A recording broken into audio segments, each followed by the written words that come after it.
Whoa.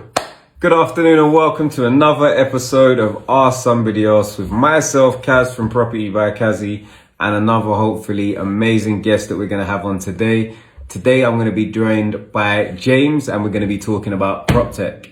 He's going to be giving us a lot more information on what he's done, his journey. I was introduced to him from one of the guys at £1 Million Homes.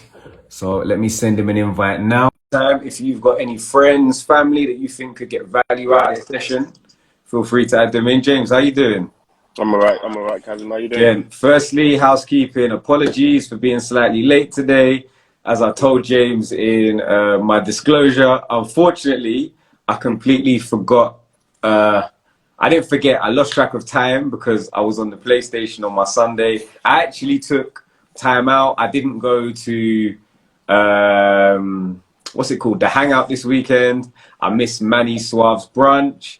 I miss Vanity. I miss all sorts. So hopefully you guys are going to get some good value out of today. Like always, if you do have a question, please use the question box. Just that way people can see your question and hopefully they can get more value out of it as well. Before we crack on, James, how you doing? I'm good. How about you? Yeah, I'm not too bad. Nice, relaxing Sunday. Played some football. You know what I mean? Just getting ready for the week ahead. So I'm excited. Yeah. First of all, just gotta apologize. I have to sit in my car because my house is in one of those states right now where there's so much noise going on. No. I've listened. It's at the end of the day, we're doing this for free. There's hopefully a lot of information. Hopefully, it's going to aid somebody on their journey, whether it be in property or any other vocation. So I'm sure that people appreciate you regardless. Yeah. But again, I was introduced you to by the guys from £1 Million Homes. But could you kind of explain to me what it is you do in this property space and also a bit about your background? Yeah. I'll probably start off with my background. So I went to uni, dropped out of that, worked in financial services where I stayed for about 7 years, banking predominantly. Basically mortgages and investments. And then throughout that period of time, I built up a property portfolio. I built up a property portfolio with the founder of £1 Million Homes, actually, my business partner. And we So I know about some of your buys. You buy sporadically. Yeah. You buy as if you've taken a map of the UK and just throw it, and you're not very good at darts, and you throw a dart at it and to see where it lands. Yeah, we actually got lucky. I'll probably say we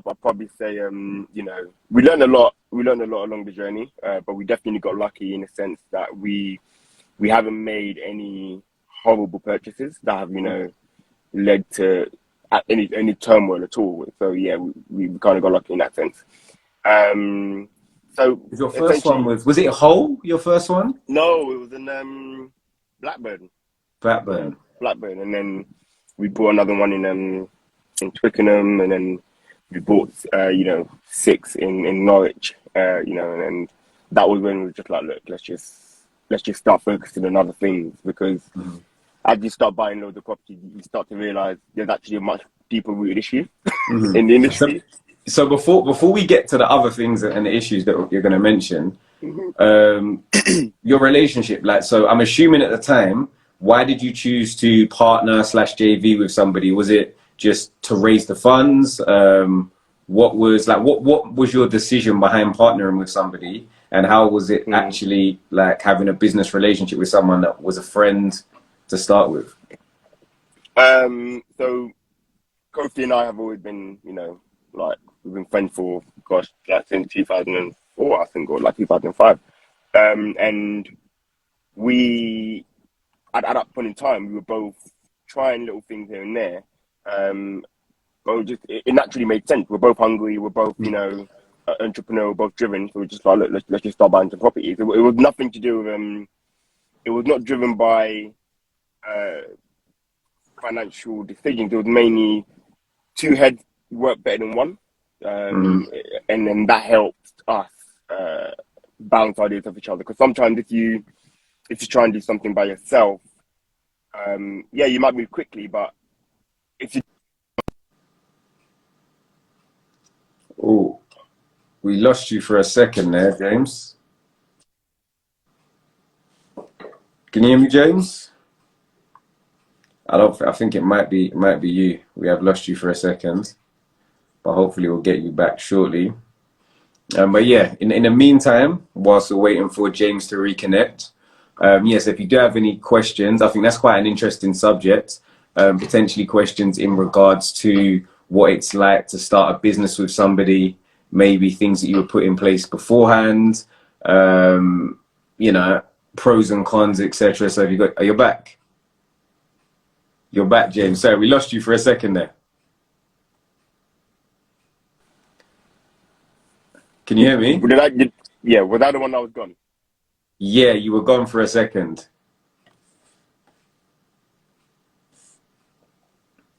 We're still, you've frozen again, I believe. In the chat, if you can, just help to answer, just to let us know if if you can hear both of us, or just myself, or where we are, just so I know. And I'm not, maybe you can hear James, and maybe it's me. But yeah, I was just saying, obviously, James touched on starting a business with somebody for the first purchase, buying properties in, an area outside of either his comfort zone or geographical area. So if you've got any questions in regards to that, I'm going to go to re-add him back in, or potentially a request. Let me send him another request now. Let me just do that. The technical world is amazing. I think the good news is for you, I'm going to tell you that I'm going to start doing some in-person interviews. So we're going to be doing them live. They're going to be live, and then they're going to be pre-recorded actually. And I'm going to get some of your favorites, some of the biggest property people in there. So one of the first I'm going to get on, I'm not sure if you're familiar with Saj Hussein. He's been around in the property space for quite a long time, quite a lot of networking events, a lot of masterminds, been heavily involved in a number of the award stuff and done a lot of stuff in property. So if you've got any questions that you'd like me to put to him directly about his journey, or about maybe property hacks, tips, etc., drop me a message and I'll get those across to him. We're going to be doing that next week. I have Tan Tops asked about Samuel Leeds. I have done an interview with Samuel Leeds. It's all edited now. I'm just waiting. I've got to post out the day in the life video next. Some financial updates on the lane. And then the next stage after that, yeah, will be the Samuel Leeds videos. So they'll be out very soon. James, if you are in here, just send me a request and I'll get you added in. In the meantime, obviously the show always must go on. So any questions that you have for me today, since I'm not out, I'm missing, missing the hangout, which looked like it was going to be a good day. I'm missing Manny's brunch, which is always a good day. I'm jealous. I'm seeing the snaps. I'm seeing the stories. But we're here regardless, talking property. I'll give you a quick update, actually, in the meantime, while we wait for James, of what I've been up to. So the property that I wanted to do is a community project. I've done my key exchange over there. So I've got my key release. So hopefully we're going to be starting work on that very soon. Potentially even go there tomorrow, actually. So I might do a live from the property just so you can see some of the disrepair that we're going to have to fix. I've had the offer. I put the offer in on the police station. I'm hoping to buy this police station and convert it into 3 flats. So that would be pretty cool if we can go ahead and do that. I'll definitely take you guys on the journey of doing that. It's an interesting space. And then we're waiting for planning on the bungalow and 3 other houses that we're looking to convert into flats. So potentially a building out 20 plus units over the next, I'd say 18 months, subject to planning and subject to some money.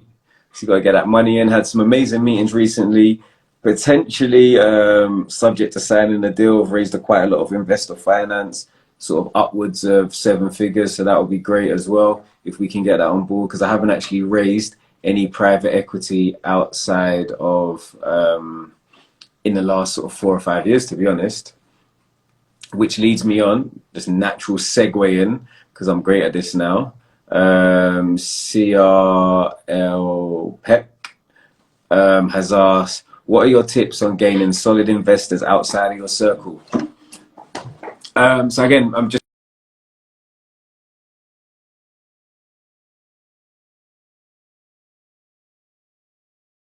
My tips on gaining solid investors.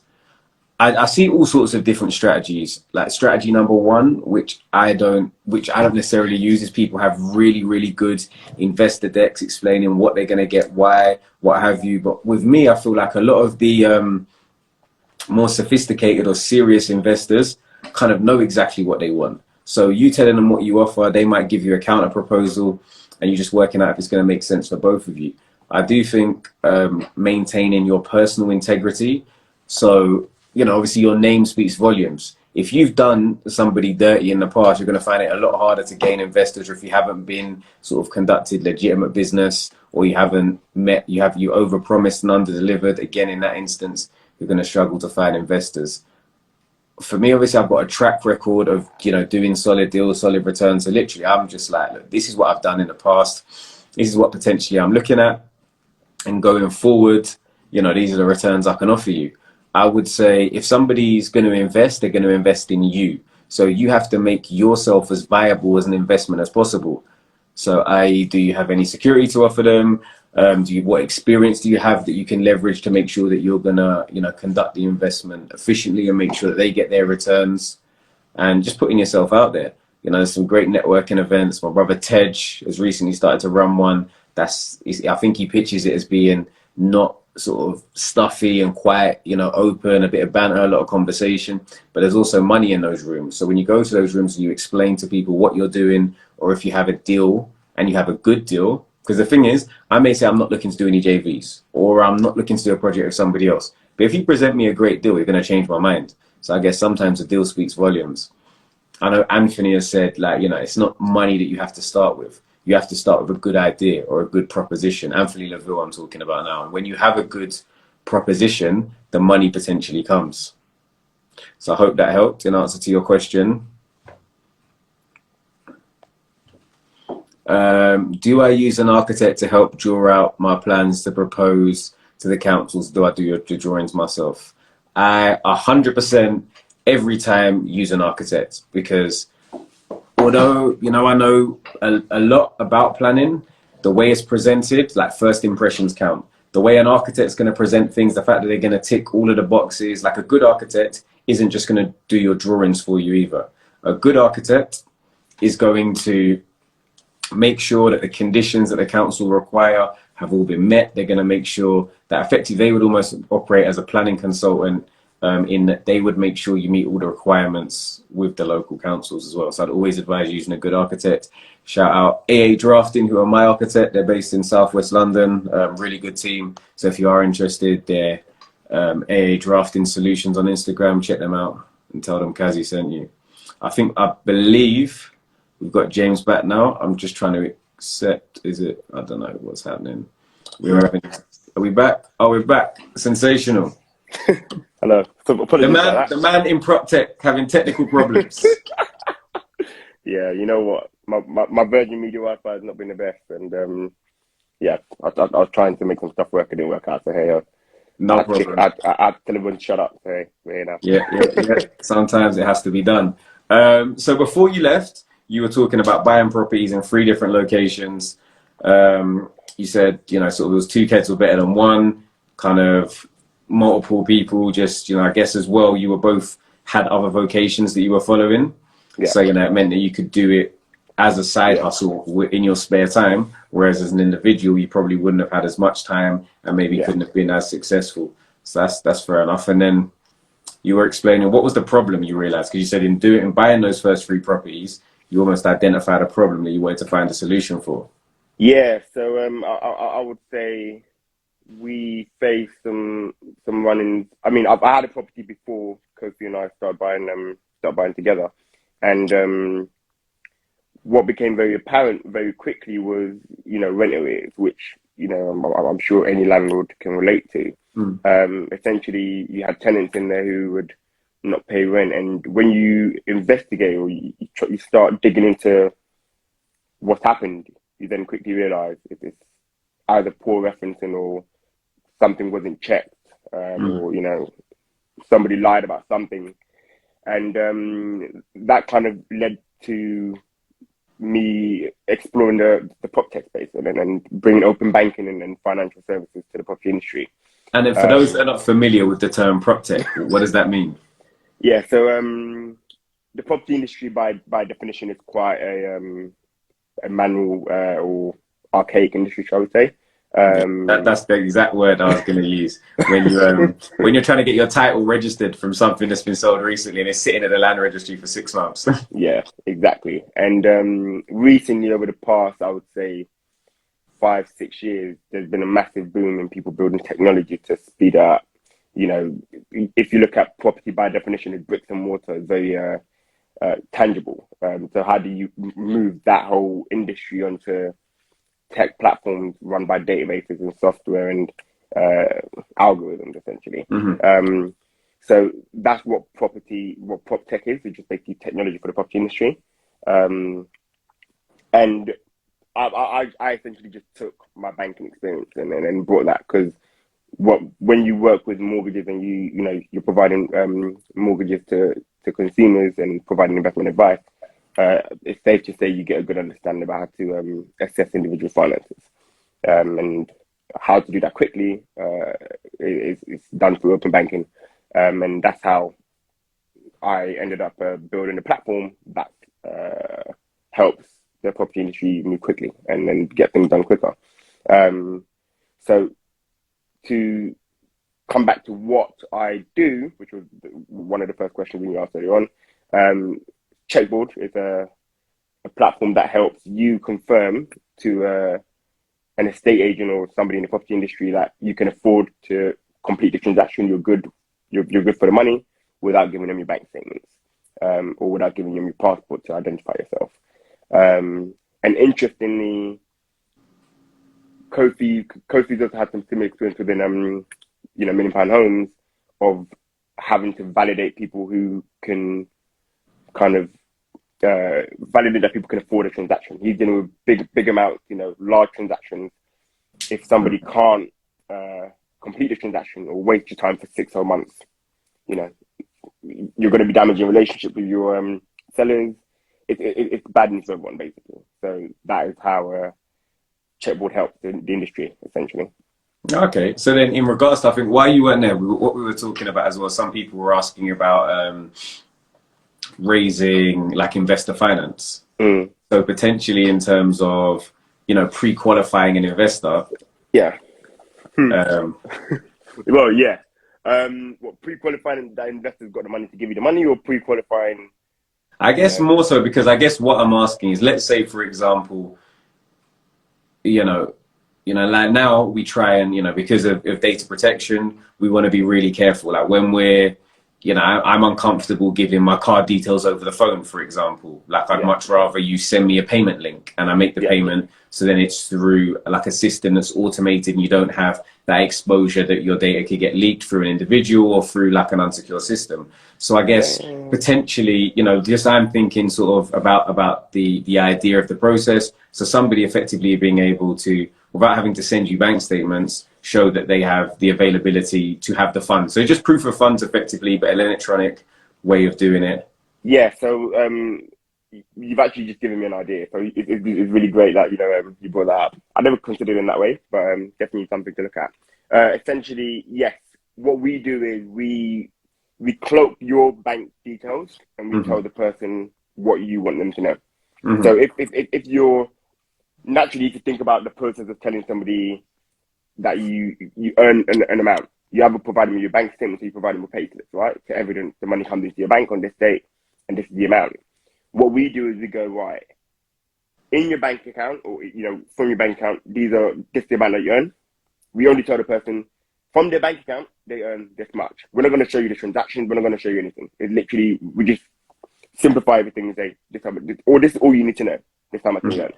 Or if you're interested in finding out how much somebody got in your bank account, you can effectively either go, the person got this much in the bank account, or they're good for the money. And that's what we confirm. We just confirm they're good for the money, or depending on what kind of check is being done, you got the money in your bank account. So yeah, we do that. Definitely. In regards to, like you said, like in regards to referencing, I think there's a lot of stuff in property that, now only sort of, I'd say over the last, 4 or 5 years, like all tenancy agreements were kind of starting to be electronic. It was still a lot of paper, DocuSign, things like that Yeah. weren't used in massive uptake, particularly in smaller agents. I still see some paper tenancies and people tell you to come in and sign this. I mean, I have to reference, because I've got quite a few HMOs, I have quite a lot of tenants. I have to provide references for people all the time. And I get a phone call out of the blue on my mobile to say, can you confirm John's lived in your house? Yeah, he has. Are you the landlord? Yeah, I am. Was he a good tenant? Yeah, he was. It could be literally anybody's phone number or anything. So many things. Loads of people are getting better with, editing a PDF, for example, to say that it's. And obviously, I'm saying that because as a landlord, you see the ease of, okay, I know how easy it would be to effectively, pull the wool over somebody's eyes and, on my eyes, and end up with a really bad tenant, which if you're paying £1,000 a month and they end up in rent arrears for 12 months time, that's £12,000 that you've potentially lost. So I think these systems and the implementation can be really good. It's the same Yeah. reason passports have gone digital, because it's a lot easier to clone like a paper document than it is something with a chip that needs to work, and you need to understand it and it needs to be on the right databases. Exactly that. I'll tell you a funny story, right? So I also came to realize not all referencing companies are the same, right? And this story will probably explain it.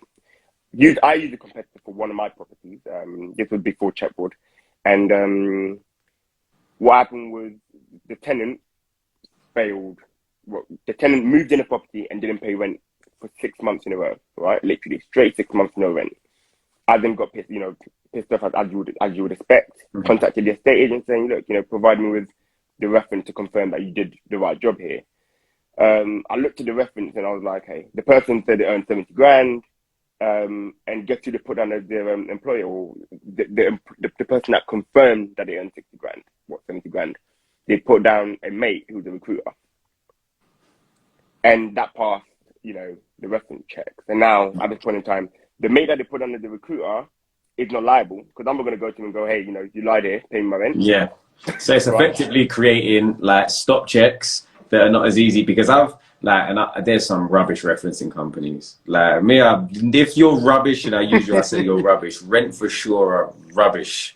Like they're so like I needed to rent somewhere for a short term, and I was failing referencing. And I'm trying to do this the right way. I could have just turned around and told you, but I'm self-employed, I've got a lot of income from property. But their logic was, well, because all of your tenancy agreements don't run the duration of your tenancy, and those that do are new tenancy agreements that haven't been active for 6 months. So effectively, there's no way to use rental income, because if I'm starting a new 12-month tenancy, all of my tenants are going to start randomly on a different date. So they won't even take an apportioned amount of it. They were like, look, we can't take anything that doesn't run the whole duration of your tenancy. And I was like, on the phone, so I was like, do you understand that doesn't make any sense? Like, you have a system in place. And I was like, I could give you anybody's phone number and say, this is how much I earn. I'm trying to do this the right way, but you have systems in place so the people that can actually afford it are failing referencing, and the people that are lying are passing. So I completely understand the need for technology in this space. What you just described there is very poor, because I realized that the property industry, or the estate agency or referencing companies, use a very different standard to the banks, right? But the banks are lending large sums of money, and this was my thing. I said, I've just spent like upwards of £2 million on property, like mortgages of 1.5 million, but I can't rent somewhere for £1,200. Like the banks are fine, like the credit is for everything, but it's like, no, the computer said no. And I think there's a lot of stuff in property like that. I feel the same for people, to be fair, that are trying to get a mortgage and they've been paying rent for £1,800 for the last 4 years. Not missed a payment, every payment on time. They could show you 4 months of bank statements to show we've made this. But you don't meet the affordability criteria of a bank. And then the bank is saying, nope, sorry, you can only borrow up to £1,000 a month. You're like, but I've literally been doing this for years and years. So I think that's why I've seen some other stuff, like people that are trying to get like your rental payments integrated like into your credit report, essentially, because I think that would be a really good step to stop people that are kind of stuck in a rental cycle. I think I've got my own reservations about including rental payments into credit file. It's a good addition, and it's very important for people who are like 18 to like 21. But if you think about the nature of a mortgage application, the bank is assessing the property as security first, and then they're assessing your ability to, meet that. Even though it's done the other way around, but the bank's first, focus is the property being good security. I guess, but the thing is, as long as it works on a security and a deposit works, I'm more talking about the affordability calculator element of it. Yeah. On a residential mortgage only. I'm not saying to stretch this out when you go over leveraged, but I'm saying on a residential mortgage, if you're replacing like for like, and it may have to be like a really long process, but I think at a certain point in time, if you've had like sort of 4 or 5 years of rental payments, like there does have to be a wait. Maybe not a guarantee, but some element of waiting. So Kofi and I have taken mortgages at points in time where our credit score was poor. That's what I'm saying. So I think the when it comes to mortgages, the credit score, as long as you haven't got any CCJs and you're not high risk, and high risk being too leveraged up or you don't got too much debt, I think you would be okay. If it comes to personal loans and credit cards, your credit score has got to be quite tight, because the bank has nothing but your name and your payment history. If it's a mortgage, the bank has got the security of the property, so that is the primary focus of theirs. But it's how the financial it's essentially how the bank ensure to get the money back. But and I get that. There was something that just slipped my mind here in regards to that stuff. I think it's interesting because it's a weird space that if you have paid, for example, like I literally people that are paying £1,800, but you can't borrow a certain amount, or you can't get a mortgage for a certain amount. And I think the other thing is that I find strange is like, look, if I had a friend that was asking me, honestly, like, and they could be your tenant, and they're like, look, I'm short this month, should I not pay my rent or not pay my phone bill? I told them not to pay their phone bill. Because your rent, as long as you pay it back like in 4 weeks' time, is going to have no impact on your life. Like your landlord might not renew your contract. But in reality, like as long as you pay it, like you could pay your rent late, for example. You could have your rent could be due on the 1st of each month. You could have a tenant just say, I'm going to pay on the 17th. But they're paying. They're not in arrears. You can't use a Section 8. You can't, do you know what I mean? They haven't gone over the 2 months. So that's the other reason from a landlord protection perspective as well. Yeah. It being part of your credit not only aids the tenant, but also aids the landlord. So I think when something helps both sides of the coin, it may not be a perfect solution, but some level of integration.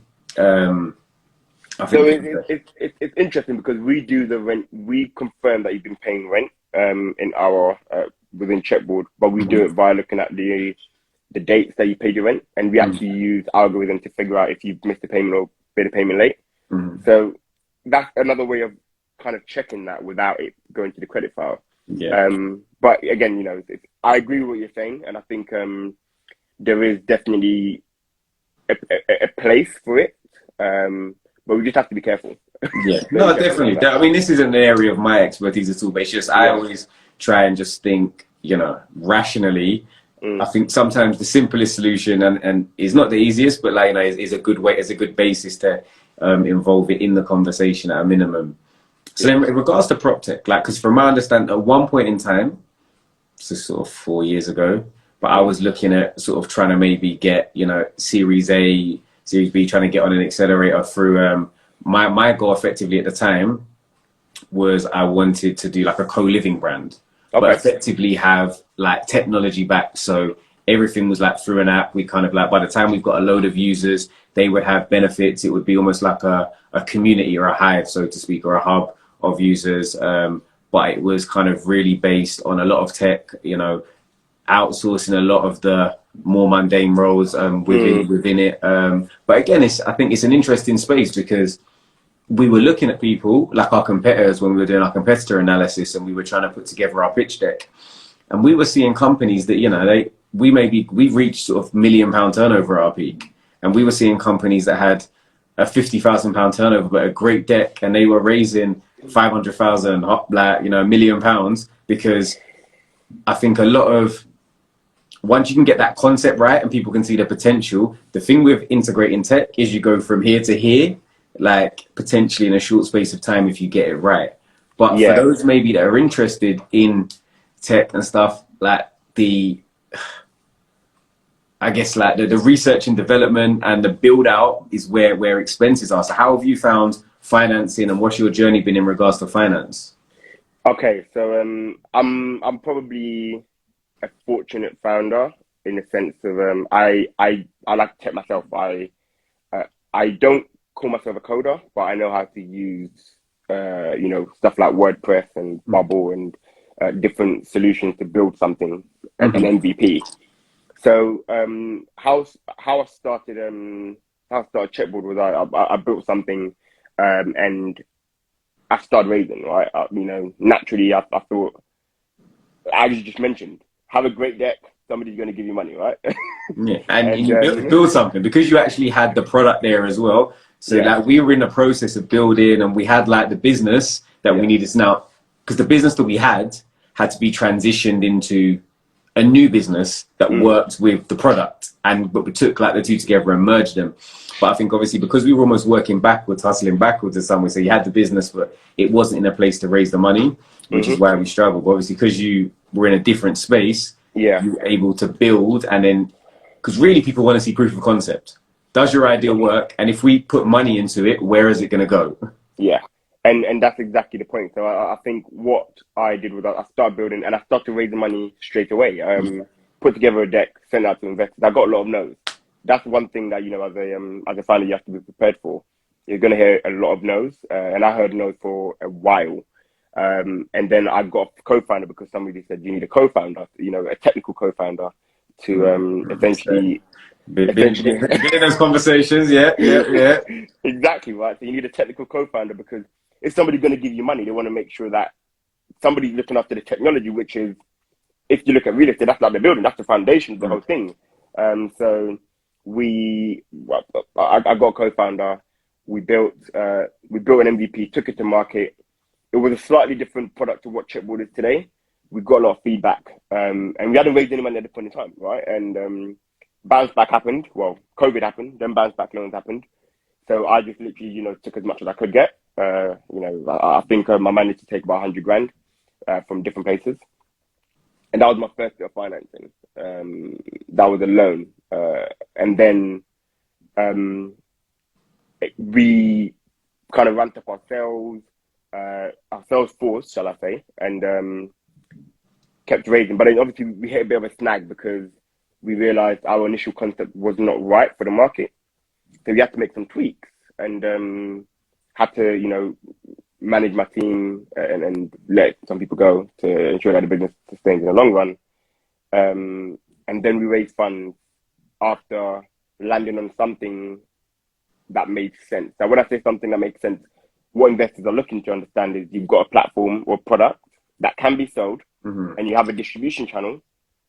That means you can go from here to there very quickly, and that's the most important thing for any investor. If you're going to give So somebody money, yeah, from my understanding, again, that was my when I was having conversations with accelerators and stuff like that. Effectively, what they want to know is, look, if you're asking for £500,000 for X% or whatever it is, what does my return on investment look like? Like how quickly over a 4-5 year life cycle yeah, are you going to get me to this many million? Like, are you going to get me to, because in reality, the difference between prop tech is the numbers they want to hear. They don't want to hear, are you going to take my 500,000 and make the business worth 2 million, 3 million? They want to hear, are you going to take this much? Like realistically, they want a business with a potential of sort of, 500 million. They want like they want 10 times serious return at least. numbers. Yeah, 10 times And, return on their money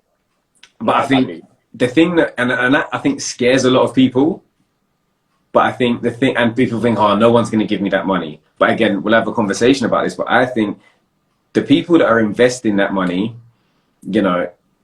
obviously they do their due diligence and they want to believe this business will do well. But because they're also investing in a number of businesses and it's kind of like almost some people investing in crypto. Like there's a lot of potential projects and they want to be in these projects at an early stage at 500,000 is a load of money, Yeah. but in terms of being 500,000 to a business that could be worth 50 million, 100 million is not a lot of money. If you come in at the right stage, your return on investment is ridiculous. So it is Yeah. possible if you have a good proof of concept, like you said, a good deck, you can explain how it's going to work. You can actually build out a product that we can test it. We can show how it's going to work. But it also brings on something else I wanted to ask about, obviously investment. Mm. So did you raised on a percentage? Yeah. So yeah. So as in the dilution, you mean? Yeah.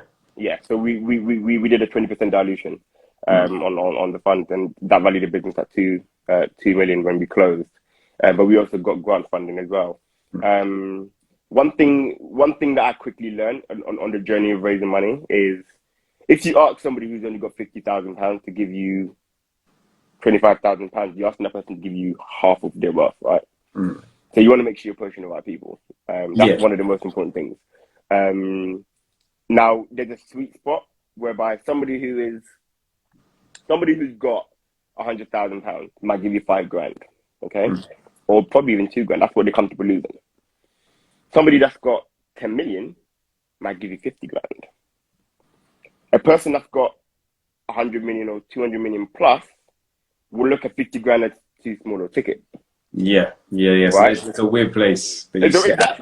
Exactly, right. So a guy who's on who's got 200 million plus would be looking to give away, or looking to invest 5 million a piece into any of the, potentially an investment. And that's because, not just because they feel like I don't want to invest anything less than that, but in terms of their time, I don't want to be looking at loads of different projects. Like if you had, 20 kids telling you to come and invest in their business of £4 to sell sweets at school, it would just be like, look, I don't know which one of you is going to be good to make my £4 into £20, or which one of you is going to run away with the money. So I just rather focus on doing something a little bit more within my wheelhouse. And I think that's, What about, did you have any conversation around like vested shares?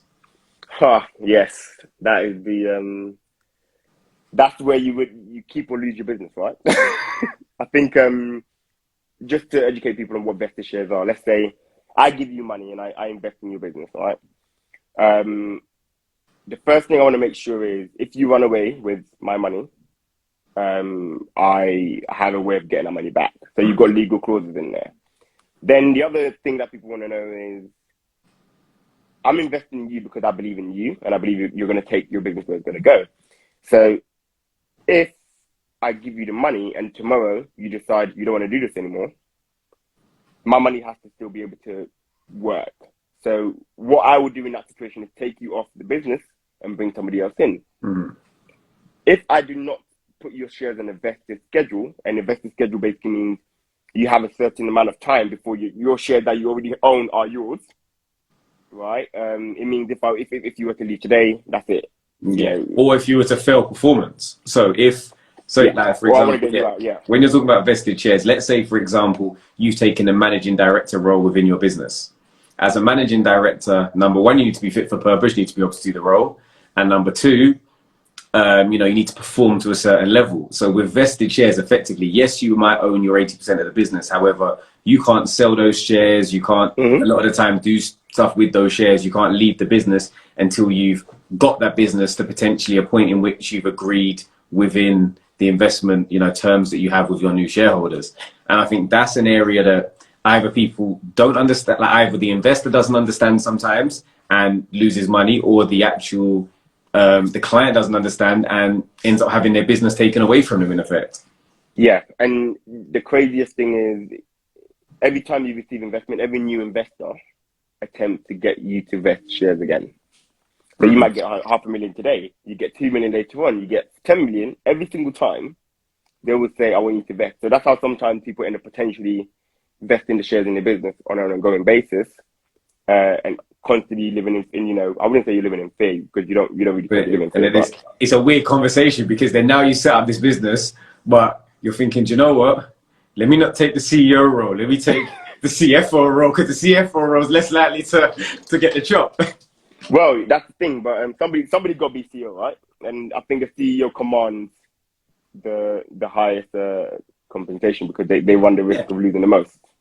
So yeah, the invested conversations is quite a tricky one. But the one thing I would always say to people is the one thing that turned our business or turned the tide in my favor was the grant that I won. So we applied for an Innovate grant. UK Innovate is a government body that provides grant funding to technology ideas, and we got about just under 300 grand, and that would be for investors. It's tiny, little tiny Yeah, bit of I mean, money look, there. I spoke to people who've got 20, so there's levels to the game. Yeah, no, there always is. But like in property, like in any business, Yeah, sometimes yeah, smell the you got to post roses. about it. Just You got to because announce it. Yeah. somebody got 20, are you going to give the 300 back? Well, no, I'm not. I'd have to give it back. It's completely free money. Exactly, that's what I mean. So Oh yeah. you're not gonna look down Well, your nose at it. So it's you wouldn't if they try to take it away, you grab it with both hands and grab them by the head. So no, that's amazing. Like that's amazing yeah. to do. And I think it's just why I try and get people on in different spaces. Like I'm not necessarily. I'll be honest. I'm out. Prop tech is too intelligent for me. Let me just go back to buying property, and do you know what I mean. But like I think it's really important because a lot of people, or not a lot, some people, somebody in here today will have a great idea and like, but have maybe friends around them that have the wrong energy that are telling them, oh, it's not possible. You know, you can't do this, you can't do that. They'll be looking at it financially. Like, look, I've got £2,000 in my bank. I know that these coders charge X amount a year and this, that, and whatever, and I can't get there. But if you have a great idea and hold on to that idea and nurture it, like the idea will do the talking almost. The idea will get you through the doors. The idea will, you'll have loads of no's, but the idea and a good idea and good, like something that can work, like somebody else that's just as smart as you will see the potential in that idea and potentially invest. Yeah, definitely. I think working on something or working on an idea allows you to have conversations with certain people, right? I'm sure you've heard that saying, right? Small minds talk about people, and big minds talk about ideas, right? So when you have an idea and you're working on something and you approach somebody with the financial capability to invest in something and you speak to them about that idea, they will like the idea and they will give you the money. I think most of the time people invest in people. That's the one thing I've always been told. I didn't get that before we raised, but it's a people business, right? They're buying into you. Everything. Listen, you see, if you're not likable, whoa, you better be really good. You better be really, really, really sensational. Yeah. You have to be very in a tech game. If you're not a likable character, you have to be the strongest coder. It's probably the best way to put it. But some of those coders, I'm not gonna lie, some of the ones that I didn't like were sensational, and I just had to pretend I liked them. Because coders live in their own world of like, you can get some very politely, I'd call them finicky, like, just very, very individual, in their own space, know what they know and don't want to know anything else. Yeah. So yeah, but yes, I think definitely everything, investment, property, literally all business relations are built on people. If somebody likes you, buys into you, even if it's just a case of looking at your idea or giving you feedback on your idea, it might not be that they're going to give you the money just because they like you, but they're going to take time. Exactly, they're going to take the time. They're going to put you in touch with, and the one thing that actually helped us as well was people put us in touch with people. So I remember I messaged somebody on LinkedIn. He was like, I'm not currently investing in this space, but I'll put you in touch with someone. And that person became an investor. Just off the back of a relationship and off the back of, and you have to put yourself out there. I think another thing you touched on is no's. Like, no. Yeah. Like, whatever. So people that are in here that are maybe thinking, oh, prop tech's not for me, you might be tuning out, but you might be looking at rent to rent. No, you're going to hear the same no. Or you want to start flipping properties, you want a below market deal. No, offer the clients. You want, you want to raise investor finance. No. Loads of no's. But for each of those no's, you should take something away from it. You shouldn't take it personal. You should just try and get some feedback. Why did I get a no here? What can I learn from this to make sure that I don't get a no again? Yeah, I think, and the one thing people have to understand is it's a numbers game, right? When you run a marketing ad, for example, right, you're looking at your conversion, click-through rate, and all these things. Average click-through rate, like 2% apparently. So that basically means 100 people have seen something and only 2 of them said yes. Exactly. And you have to kind of also, I think, have a plan, because it's like, okay, say you were sending out like kind of cold messages on LinkedIn. Like, within reason, you could kind of work out like, okay, if I message 100, 10 might reply. Out of the 10 that reply, 5 might sit down with me. And out of the 5 that sit down with me, 1 may be closable. Like, that's exactly what I did. Yeah, pardon? That's exactly what I did to get my investment. It was all LinkedIn based. I sent out LinkedIn messages with a video of my pitch.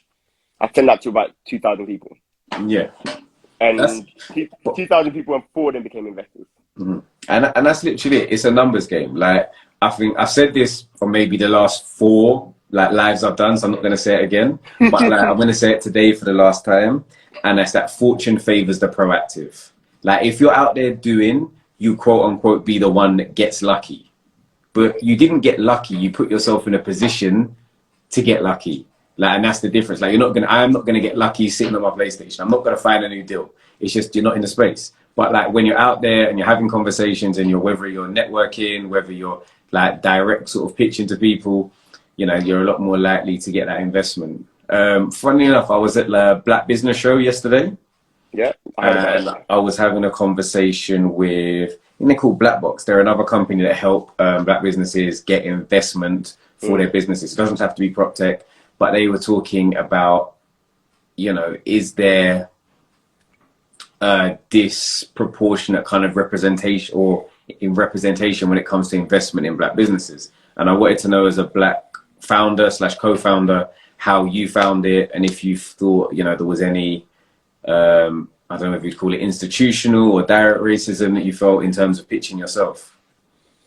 So this is a very interesting topic. I had a conversation last year with a couple PR companies and agencies about this. And in truth, when you look at the numbers, as I say, only 3% of funds go to 1% of investment funds go to the black community. And I think the problem is definitely twofold. And I think it's more about lack of understanding. Now, if you and I were to have a conversation about, an investment opportunity, for example, we would approach it very differently. You and I both being black, we'll have a very, very natural conversation about what the opportunity is. And I think when it comes to investing in black businesses and black people, I think sometimes people don't understand the culture. Sometimes people don't understand black people, and because of that lack of understanding, it creates a fear in the mind, and that fear leads them to think, let me just not invest, or let me assess this in a different way. I think that's giving some people too much credit, because the reality is, like, if I don't know the stats on this, I remember I was told yesterday, and I'm a bad listener, but if you said 1% and black will make up over 3%, that means you're being disproportionately represented in regards to investment by 70%, which isn't accidental. Now, I don't understand Chinese culture. I don't understand. I'm sure the same people don't understand those same cultures. Yeah. But I think the issue more is, like with the institutional racism, preconceptions, potentially see my name, Olawale Ali Balogan, and they say, this guy's trouble. And that's what I mean. I think, because if you look at the board of people who, board of VCs, most of them are, let's face it, white middle-aged males. Exactly. And naturally, the kind of deal flow they get coming in are from their mates and people that they know, people within their circle. Mm-hmm. And to look at something outside the circle, the first thing is and remember, if we're saying people invest in people, right? Naturally, like, they're not going to gravitate towards you. It's a case of that whole idea of front of house. Already, I'm not warm. So now I've got to build that rapport, whereas, and I've got to kind of break down a barrier before I've even got to my pitch. Or my pitch is to break down a barrier, and that all the pitch does is let them know that, okay, maybe you're serious, rather than do I like the idea yet? which I Yeah. think why the idea of like having a lot of conversations, not just around prop tech, but in terms of just investment, changes in the way people spending habits, stuff like, you know, not just the black pound as like just a singular idea, but as an Mm. example of people investing, building generational wealth, growing in their own personal positions, but making sure once we do grow, we also don't just take that step back and be like, right, I've made it now. Let me go to the islands. Let me get on those boards of those companies. Let me actually kind of be here for the long term. Because when I look at like my property investment journey, the main reason I joined Instagram was because I felt like, you know, people had no idea what I did. Mm. And then now that I have, like, I've had so many like sick messages and conversations where someone said, oh, because of this, I bought my first property, or because of this, Mm. like, I've got out of debt, or because of X, Y, or Z. So I think sometimes there is obviously blame on other people, but you know, within the black community, we maybe don't help ourselves because we have a Yeah. fear of transparency to say, look, like this is what I did and how I did it. Because the more money you make, the more you realize that there's so much money out there that somebody else making money behind you isn't going to stop you. If Yeah. you're raising money, right? I could be in the same space. You could be trying to raise 5 million. I could be trying to raise 5 million. There is hundreds of billions of money like out there. There's There's money. trillions. So that, like me raising money, that's not going to be the reason you don't. It's going to be your idea and working on your own idea. So for Yeah. those that do have an idea, like don't focus on what's around you or what other people are doing. Take hints and tips from it and the way people have been able to deliver things and do things well. Try and have Yeah. conversation with those that are doing or have done what you want to do. But I don't look think. at it like somebody's done something, so I can't do it now. There's very Yeah. few brand new ideas. Tech is a bit of an exception, but you're still reinventing something to make it work better, as opposed to you're not just trying to. You didn't come up with the idea of referencing or the fact that tenants need a sort of reference. It was just like I've seen Exactly. something and I can do this better. Me wanting to flip houses, I didn't make that idea up. I just said I've seen how you guys do it, and I think if I do this, I can do it Yeah. a little bit better or create a lane for myself. Yeah. Exactly that. I think the one thing that I've also noticed. So since we raised money, I've received a lot of messages from black founders and people, you know, who are trying to raise money as well. Mm-hmm. And the one thing that I do see a lot of is the way we present, and this again comes down to lack of awareness or lack of the people around you in your network to help you, you know, elevate. Right? I've seen a lot of decks which I look at it and I'm like, this needs a lot of work, or you know, you need to put more into this to make it clearer or to make it more appealing. And I've had several conversations, you know, helping other black founders to you know, improve their pitch deck and improve how they present their business ideas. And that's the one thing I definitely think as a community we all need to kind of work on, which is get ourselves around the people who have done it before, get ourselves around the people who we want to emulate. Obviously, you have to do it in the right way. You know, don't just be a taker. Probably, you know, the advice I'll give, but you definitely want to ensure that you are seeking advice from the right people, seeking mentorship from people who are, you know, at a space where they can help, and listening And actively. potentially looking at the value proposition of how you can offer them help in return, Yeah, because you know, look, relationships are always two ways, right? They may have more to offer you, but you generally speaking, you've always got something to offer. yeah, Like, so just try and look at how you can make it a value proposition, and I yeah. think that's really good. I think that's a good place to sort of wrap up today's Ask Somebody Else. I appreciate you coming on, James. Appreciate it. Thanks for For bringing me on. those that are listening to this later, potentially on YouTube, Spotify, Apple Music, I think we're up to like I think 1,000 listeners regular basis. So that's pretty cool. So for those that are listening to it there, where can they find you? Can we get the name of your business and a link to there again as well? Yeah, I mean, you can find us on checkboard.com, Instagram at usecheckboard, and you can follow me on LinkedIn or Instagram as well, just James Owusu. You know, I think I'm probably one of the few people that come up when you search. I'm joking. There's loads of James Owusus. Just make sure you look for me.